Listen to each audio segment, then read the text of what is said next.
Notre participation dans ce genre d'événement est très intéressante parce que ça nous permet d'élargir notre réseau, ça nous permet de rencontrer des femmes d'autres régions et d'autres pays qui sont dans le même secteur, dans le tech,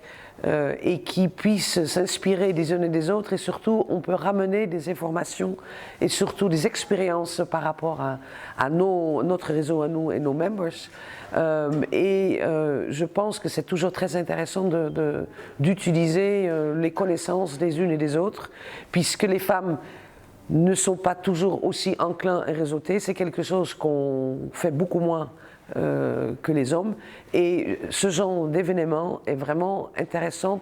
pendant la journée, mais également dans tout ce qui est les extra-activités. Le online est très utile, mais le offline, c'est encore vraiment le sens de quand on parle de réseau, et cet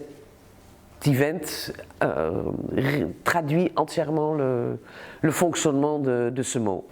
Quand on parle de Women in Tech, ça touche bien sûr beaucoup de sujets. Si on reste sur la chose la plus simple, c'est-à-dire la visibilité par le digital, la digitalisation des activités des entreprises des femmes, c'est quelque chose qui reste quand même beaucoup à développer, même en termes de visibilité. Et je pense que le fait que d'autres pays sont peut-être plus en avance ou sont peut-être plus technical present, plus peut-être qu'en Tunisie, ça c'est à revoir les stats peut-être un peu plus, ça oblige les unes et les autres d'aller dans ce sens et de se dire que sans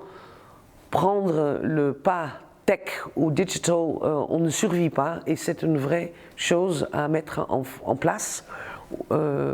rapidement si ce n'est pas déjà fait, ou s'améliorer si c'est déjà fait dans un premier plan. Donc Women in Tech, la digitalisation est vraiment quelque chose qui fait la survie des entreprises, et peut-être même plus des entreprises féminines par excellence, puisqu'elles souffrent déjà à la base de moins de visibilité que les autres. Donc Women in Tech, yes.